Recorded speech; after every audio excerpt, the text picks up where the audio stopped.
Hello students, welcome to কেমিক্স দাদা। আগের দিন কিন্তু আমরা ফ্রি রেডিক্যাল পার্টটা দেখেছি, ঠিক আছে। আজকে আমরা দেখব কার্বোক্যাটায়ন। কার্বোক্যাটায়নটা কিভাবে তৈরি হয়, এর বিভিন্ন স্টেবিলিটির দিক, এর রিঅ্যাক্টিভিটির দিক, এই সমস্ত জিনিসগুলো দেখব। আর অর্গানিকের এর আগে আমি এই চ্যাপ্টারের বাকি যে ভিডিওগুলো করেছি বা আইইউপিএসসি নোমেনক্লেচার, সেগুলো যদি কেউ দেখে না থাকো তাহলে কিন্তু প্লেলিস্টে লিঙ্ক দেওয়া আছে, তোমরা দেখে নিতে পারো। চলো আজকের টপিকে শুরু করা যাক।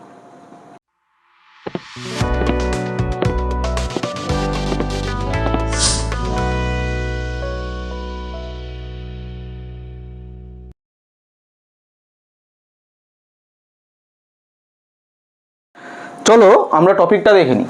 আমাদের ফ্রি রেডিক্যাল আমরা দেখেছিলাম, ফ্রি রেডিক্যাল তৈরি হয় কিভাবে। একটা কোভ্যালেন্ট বন্ড বা একটা সমযোজী বন্ধনের দুটো ইলেকট্রন যখন যে ইলেকট্রনটা দিয়েছিল সেই ইলেকট্রনটা নিয়ে বেরিয়ে যাচ্ছে, তখন আমার ফ্রি রেডিক্যাল পাচ্ছিলাম আমরা, তাই না? এ ডট বি ডট এরকম পাচ্ছিলাম।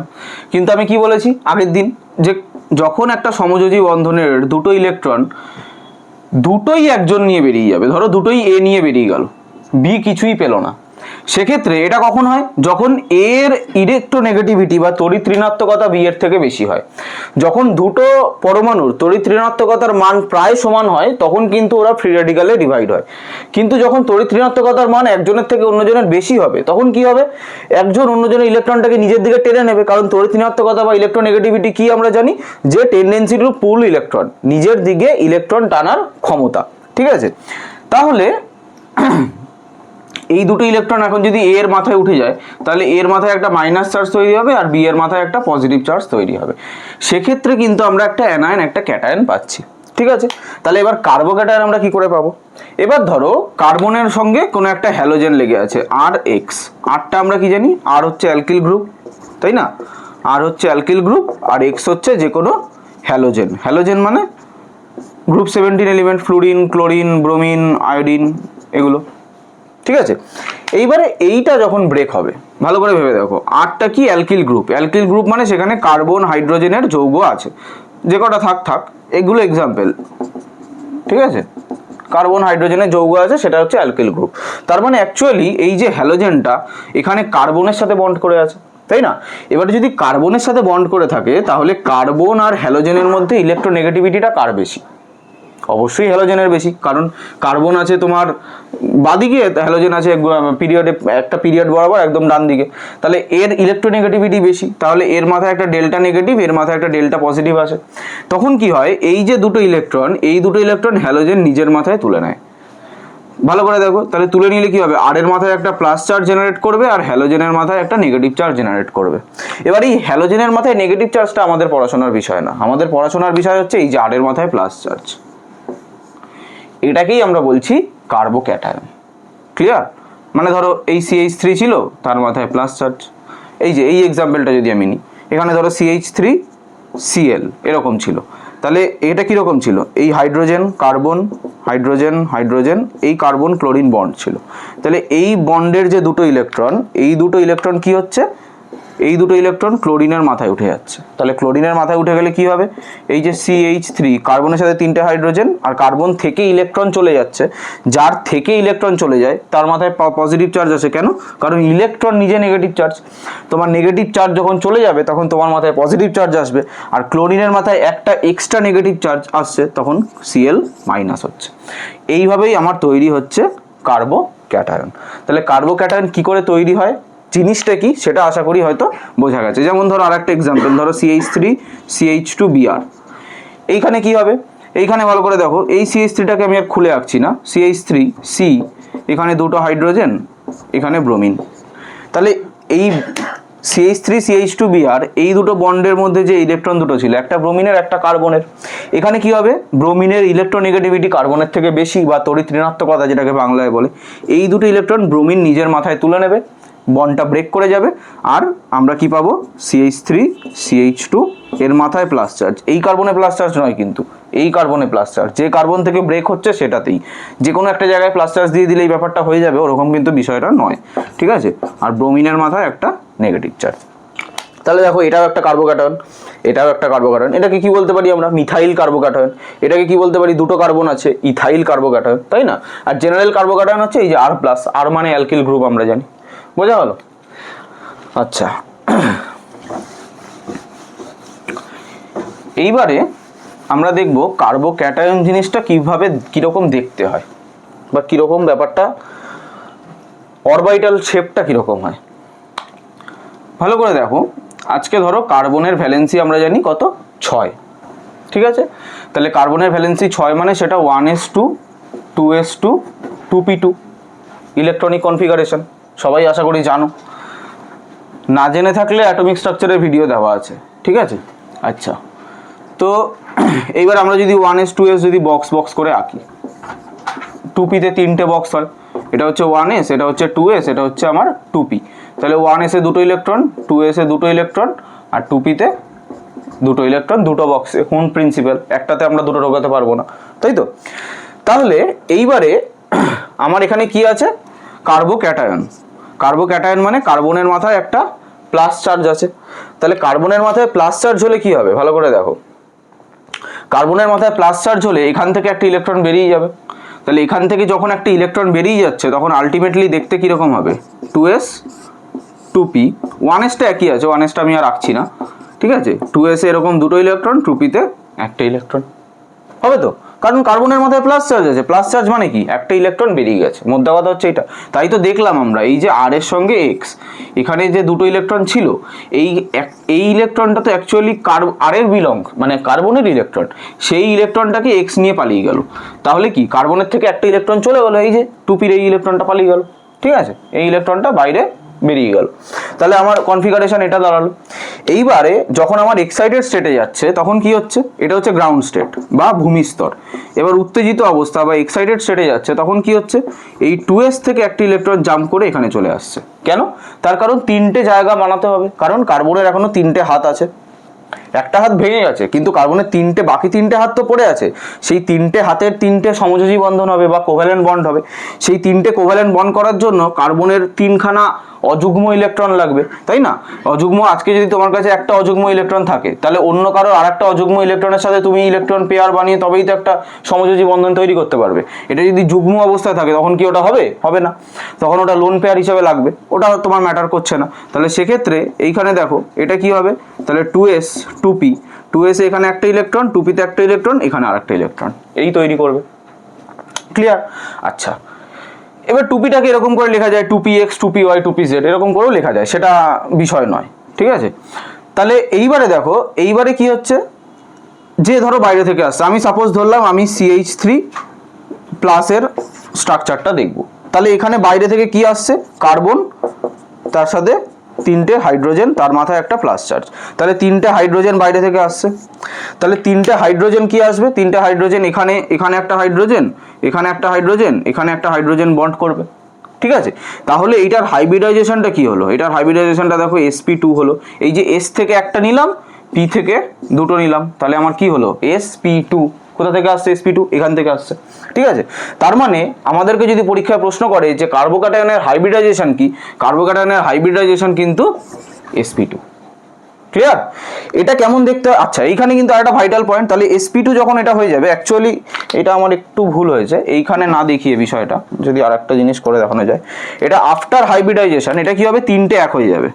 কেন, হাইব্রিডাইজড হয়ে গেলে এদের এনার্জি লেভেল এক হয়ে যায় আর এই পিটা আলাদা হয়ে যাবে। তাহলে এই 3টে হচ্ছে তোমার sp2, যেখানে এই হাইড্রোজেনগুলো এসে ইলেকট্রন ডোনেট করবে, ঠিক আছে। এখানে একটা করে ইলেকট্রন ছিল, আর একটা করে হাইড্রোজেন ইলেকট্রন দেবে, এখানে একটা করে হাইড্রোজেন দেবে। আর এইখানে একটা ধরো 2pz আছে, এই 2pzটা ফাঁকা পড়ে আছে। এখানে ধরো 2px 2py চলে গেছে, তার 2pzটা ফাঁকা পড়ে আছে। আর sp2 হাইব্রিডাইজেশন কি করে হলো সেটা বোঝা গেল। এবারে আমি দেখবো এটা ছবিটা কিরকম দেখতে হয়, এটা ছবিটা কিরকম দেখতে হয় ভালো করে দেখো। sp2 হাইব্রিডাইজেশন কিরকম দেখতে হয়, এইখানে ধরো কার্বনটা আছে, এই কার্বনটার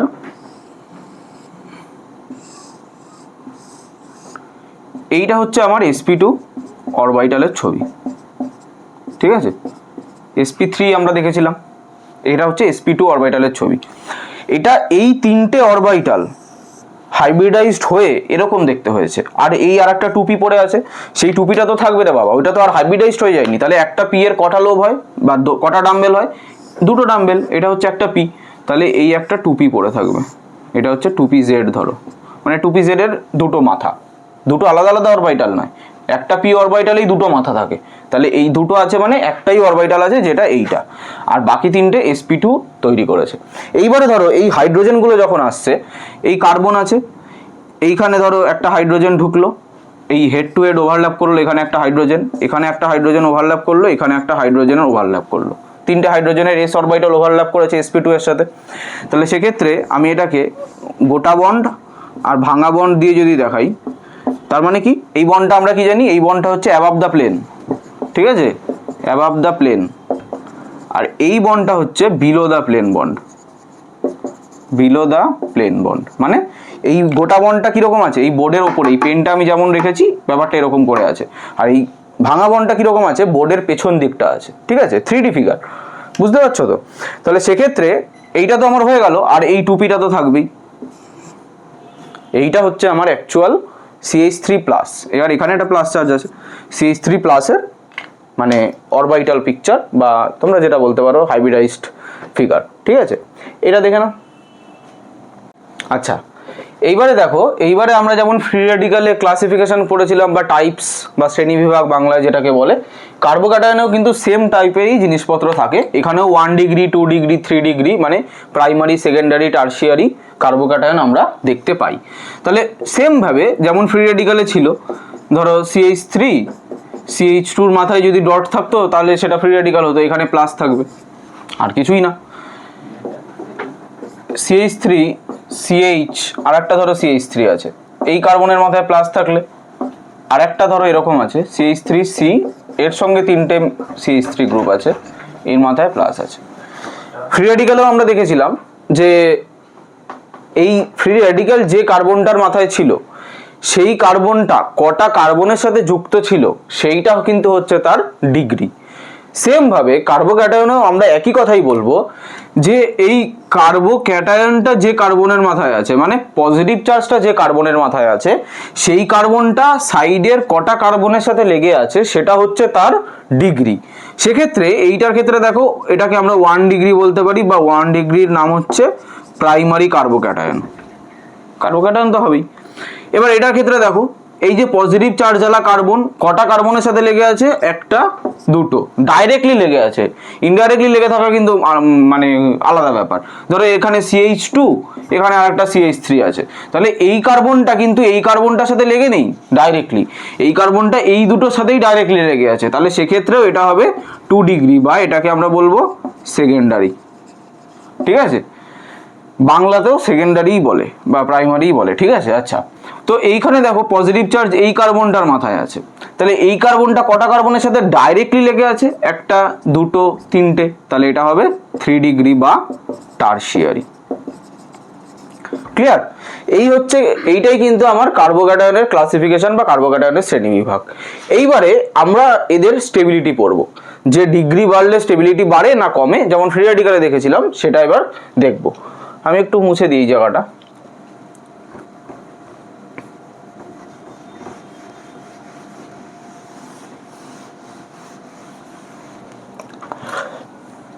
ঠিকঠাক করে এঁকে দিই।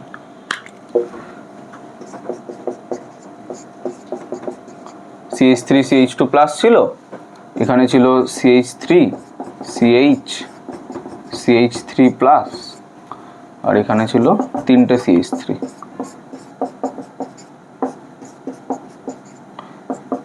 এটা হচ্ছে 1 ডিগ্রি 2 ডিগ্রি 3 ডিগ্রি, তাই তো? এইবারে আমি এটা স্টেবিলিটি অর্ডার বার করবো। এটার স্টেবিলিটি কিন্তু আমরা দুটো মেথডে বলতে পারি।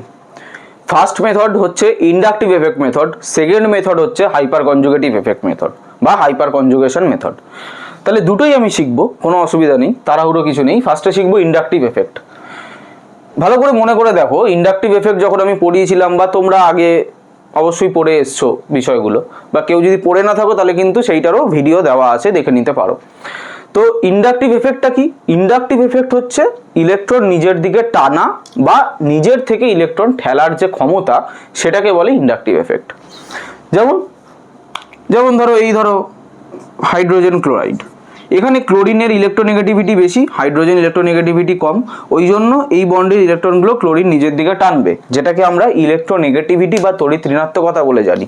আমি পড়ানোর সময় বলেছিলাম ইন্ডাকটিভ এফেক্ট পুরোটাই তড়িৎ ঋণাত্মকতার আর একটা নাম, আর কিছু নয়, ঠিক আছে।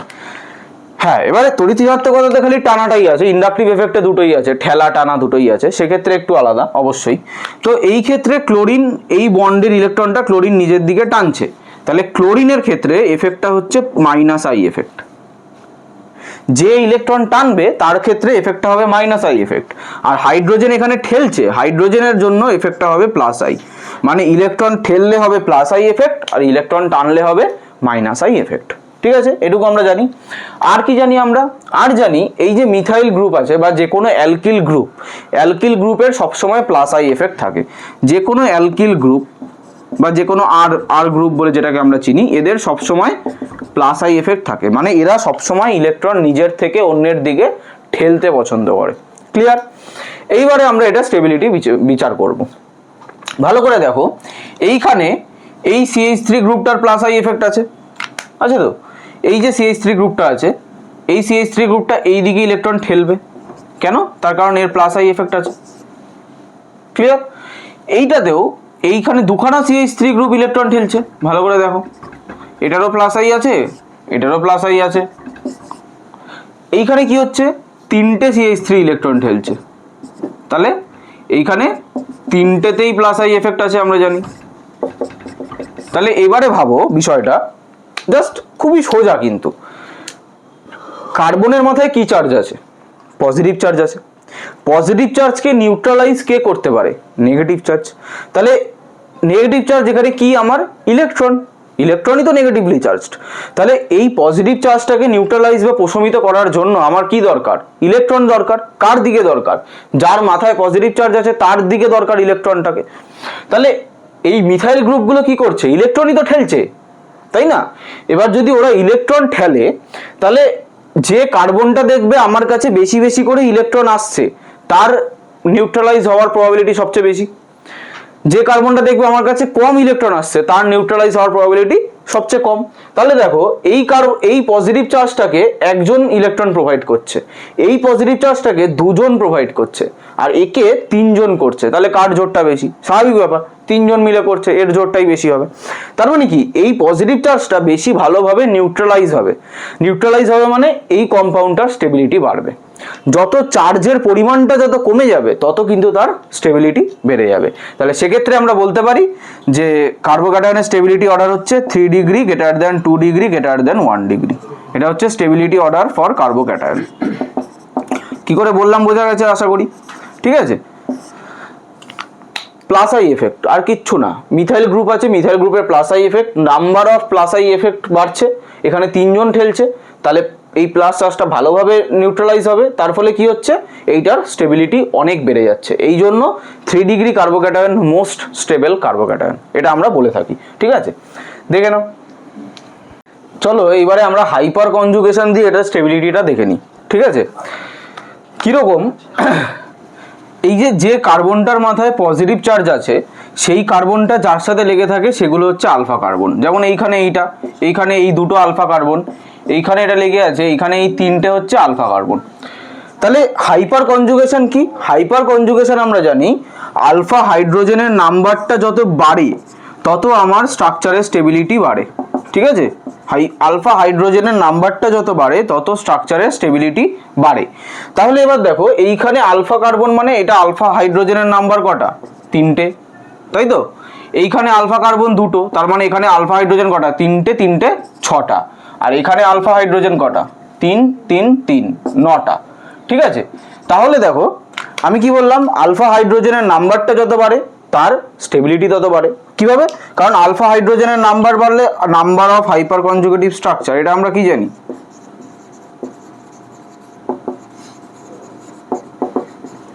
Structure equal to number of alpha hydrogen plus 1, ঠিক আছে। তার মানে এই স্ট্রাকচারটা থেকে অ্যাকচুয়ালি আমরা 4খানা স্ট্রাকচার ডিরাইভ করতে পারি। এইটা থেকে আমরা 6+1 মানে 7টা করতে পারি, আর এইটা থেকে 9+1 মানে 10টা স্ট্রাকচার আসতে পারে। আর যেখানে যত বেশি স্ট্রাকচার আসবে তার স্টেবিলিটি তত বেশি হবে। ক্লিয়ার? যেখানে যত বেশি স্ট্রাকচার আসবে তার স্টেবিলিটিটাও ততই বেড়ে যাবে।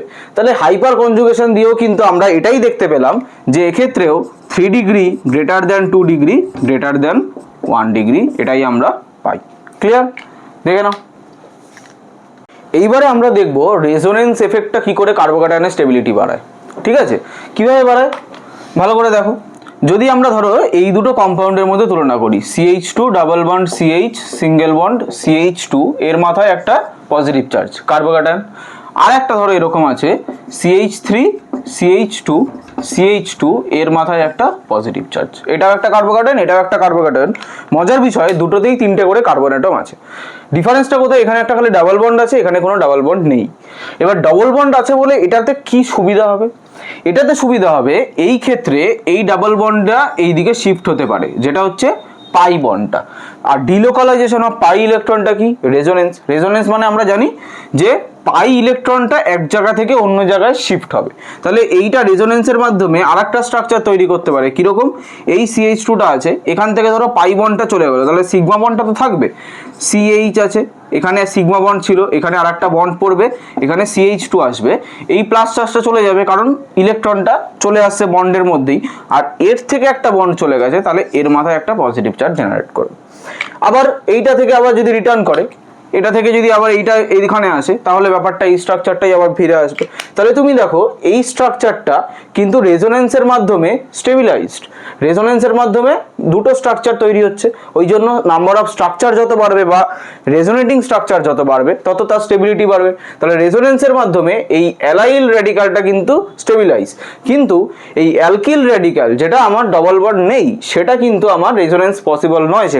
সেখানে শুধুমাত্র এই গ্রুপটার প্লাস আই এফেক্ট আছে। এই যে CH3 CH2 এই যে গ্রুপটা আছে CH2 প্লাস, এই গ্রুপটার শুধুমাত্র প্লাস আই এফেক্ট আছে, যেটা আমরা বলতে পারি বা হাইপার কনজুগেটিভ এফেক্ট দিয়েও বলতে পারি, কিন্তু সেটার থেকেও রেজোনেন্স এফেক্টটা কিন্তু বেশি প্রমিনেন্ট, রেজোনেন্সের শক্তিটা কিন্তু অনেকটাই বেশি। তার ফলে এইটার স্টেবিলিটি এই কম্পাউন্ডটার থেকে অনেকটাই বেড়ে যাচ্ছে। ঠিক আছে, রেজোনেন্সের আরেকটা এক্সাম্পল দেখবো আমরা বেনজিনের ওপর CH2 নিয়ে, মানে যাকে আমরা অ্যাকচুয়ালি বেনজাইল বলি। ঠিক আছে, ধরো এরকম আছে এই CH2 এর মাথায় একটা প্লাস চার্জ। ক্লিয়ার? এইবারে এইটার সাথে অন্য যে কোনো কম্পাউন্ডই দিক না কেন, এইটার এই কার্বোক্যাটায়নটা স্টেবিলিটি বেশি হয়ে যায়। কেন বেশি হয়ে যায়? তার কারণ দেখো এই কার্বোক্যাটায়নটা নিজেদের মধ্যে রেজোনেন্স করতে পারে। ধরো এই বন্ডটা এখানে আসতে পারে, পাই বন্ড, আমি সবসময় পাই বন্ডই কিন্তু আনছি, মাথায় রাখবে। রেজোনেন্সে পাই বন্ড আর লোন পেয়ার নিজেদের জায়গা চেঞ্জ করে, কখনোই সিগমা বন্ড ব্রেক করে না। ঠিক আছে, তাহলে এইখানে একটা ডাবল বন্ড আসবে, এখানে CH2 পজিটিভ চার্জটা উঠে যাবে, আর এই কার্বনটা থেকে ইলেকট্রন চলে গেল, তাহলে এই কার্বনটা একটা পজিটিভ চার্জ আসবে। হলো, এবার এইটাকে নিউট্রালাইজ করার জন্য এই বন্ডটা আবার এদিকে দেবে। তাহলে এই বন্ডটা যদি এদিকে দেয় তাহলে কি তৈরি হবে? দেখো আমি যা দেখবো তাই আঁকবো, কঠিন কিছু নয় কিন্তু। এখানে একটা বন্ড আছে, এইখানে একটা বন্ড তৈরি হলো, আর এখানে ডাবল বন্ড CH2 আমার আছে। ক্লিয়ার? আর এইখান থেকে একটা ইলেকট্রন চলে গেছে, এখানে একটা পজিটিভ চার্জ হলো। এইবারে এইটাকে যদি আমি আবার আনি, এইটাকে তোলার জন্য এই বন্ডটা আবার ঘুরে ধরো এখানে চলে আসবে। তাহলে এখানে চলে এলে কি তৈরি করবে? ভালো করে দেখো, এখানে একটা বন্ড, এখানে একটা বন্ড, এখানে ডাবল বন্ড CH2 আছে, আর এই কার্বনটার মধ্যে একটা পজিটিভ চার্জ চলে আসবে কারণ ইলেকট্রনটা বেরিয়ে গেছে ওই কার্বনটা থেকে। আবার এইটা ঘুরে আবার এখানে পড়তে পারে, তাহলে এইটা ঘুরে যদি এখানে পড়ে তাহলে কীরকম দেখতে লাগবে? ভালো করে দেখো, এইটা এইটা এইটা সিঙ্গেল বন্ড CH2 প্লাস চার্জটা ওর নিজের মাথাতেই ফিরে গেছে। তো এইটা একই স্ট্রাকচার, ইকুইভ্যালেন্ট স্ট্রাকচার আমরা বলতে পারি। তাহলে এই যে বেনজাইল ক্যাটায়ন বা বেনজাইল কার্বোক্যাটায়ন যেটা, সেটা কিন্তু রেজোনেন্সের মাধ্যমে হাইলি স্টেবল। এটা কিন্তু 3 ডিগ্রি কার্বোক্যাটায়নের থেকেও বেশি স্টেবিলিটি পেয়ে যাবে কিছু কিছু ক্ষেত্রে। তো সেক্ষেত্রে তোমাকে দেখতে হবে যে ওখানে কি এফেক্ট কাজ করছে। রেজোনেন্স এফেক্ট যদি কাজ করে সেটা কিন্তু ইন্ডাকটিভ এফেক্টের থেকে অনেক বেশি প্রমিনেন্ট। ঠিক আছে, রেজোনেন্স এফেক্টটা অনেক বেশি স্টেবিলাইজেশন আনবে কোনো একটা কম্পাউন্ডে। আচ্ছা দেখো, আচ্ছা এইবারে দেখো আমরা আরেকটা লাস্ট পয়েন্ট দেখে এই ভিডিওটা শেষ করব, সেটা হচ্ছে রিঅ্যাক্টিভিটি। কার রিঅ্যাক্টিভিটি? কার্বোক্যাটায়নের রিঅ্যাক্টিভিটি, বাংলায় বললে সক্রিয়তা। ঠিক আছে, তাহলে আমরা জানি একটা জিনিস সবসময় মনে রাখবে, যেটা আমি ফ্রি র্যাডিক্যালের ভিডিওটাতেও বলেছিলাম, যে স্টেবিলিটির সাথে রিঅ্যাক্টিভিটি কিন্তু ইনভার্সলি প্রপোর্শনাল। ঠিক আছে, তার মানে তার মানে স্টেবিলিটি যত বাড়বে রিঅ্যাক্টিভিটি ঠিক ততটাই কমে যাবে। তাহলে এবার দেখো আমরা জানি যে 3 degree greater than 2 degree greater than 1 degree এটা হচ্ছে আমার স্টেবিলিটি অর্ডার। তাই রিঅ্যাক্টিভিটি অর্ডার কী হবে, ধরো এইখানে ধরো CH3 প্লাস এটা একটা আছে, এবার ধরো CH3 CH2 প্লাস এটা একটা, এবার ধরো CH3 হোল 2 মানে দুটো CH3 আছে CH প্লাস, এবার ধরো CH3 হোল 3 তিনটে CH3 আছে কার্বন প্লাস। তাহলে এটা আমরা জানি যে এটা তো ডিগ্রি নেই, এটা একটা কার্বনের সাথে লেগে আছে, এটা 1 ডিগ্রি, এটা দুটো লেগে আছে 2 ডিগ্রি, এটা তিনটে লেগে আছে, এটা হচ্ছে 3 ডিগ্রি, এটা আমরা জানি। তাহলে স্টেবিলিটি অর্ডার আমরা কি জানি যে 3 ডিগ্রির বেশি, তারপর 2, তারপর 1, তারপর এইটা। রিঅ্যাক্টিভিটি অর্ডার কি হবে, ঠিক উল্টো, এটা এটা এটা, মানে রিঅ্যাক্টিভিটি সবচেয়ে এইটার বেশি হবে। কেন? তার কারণ তুমি ভেবে দেখো না প্র্যাকটিক্যালি যে কোনো একটা কিছু যদি স্টেবল থাকে তাহলে সে কি ছোটাছুটি করতে চাইবে? চাইবে না। তার মানে স্টেবিলিটি যার বেশি আছে সে নিশ্চয়ই ছোটাছুটি করবে না, দৌড়াদৌড়ি করবে না, তার রিঅ্যাক্টিভিটি অটোমেটিক কম হবে। আর যে বেশি ছোটাছুটি করছে তার মানে কি তার সে এখনো স্টেবল জায়গায় পৌঁছায়নি, সে স্টেবল জায়গায় পৌঁছালে ছোটাছুটি বন্ধ করে দেবে, তার মানে তার স্টেবিলিটি কম, রিঅ্যাক্টিভিটিটা বেশি, যেমন এইটা। ক্লিয়ার? এইটাই কিন্তু আমাদের কার্বোক্যাটায়নের যা গল্প ছিল আজকে এই অবধি, মানে ভিডিওতে কার্বোক্যাটায়ন শেষ হয়ে গেল। পরের ভিডিওতে আমরা কার্বো অ্যানায়ন আর কার্বিন এই পার্ট দুটো আমরা দেখব। আর অ্যাটমিক স্ট্রাকচার তো আমি আগেই পড়িয়েছি, ওখান থেকে তোমরা মানে কারোর যদি কেউ ডাউট থাকে নিজেদের পড়ার মধ্যে তাহলে দেখে নিতে পারো, আমাদের প্লেলিস্টের লিঙ্কটা দেওয়া আছে। আর অনেক পরে যারা হয়তো এই ভিডিওটা দেখছো তারা দেখবে অনেক কটা চ্যাপ্টারই আছে, তো যার যেটা দরকার সে সেটা দেখতে পারো। ফিজিক্সের ভিডিওগুলো আমাদের দেখতে পারো, আমাদের চ্যানেলে দেওয়া আছে। আর চ্যানেলটাকে ভালো লাগলে সাবস্ক্রাইব করো, ভিডিওটা বন্ধুদের সাথে অবশ্যই শেয়ার করো। আজকের মতো এই পর্যন্তই, টাটা।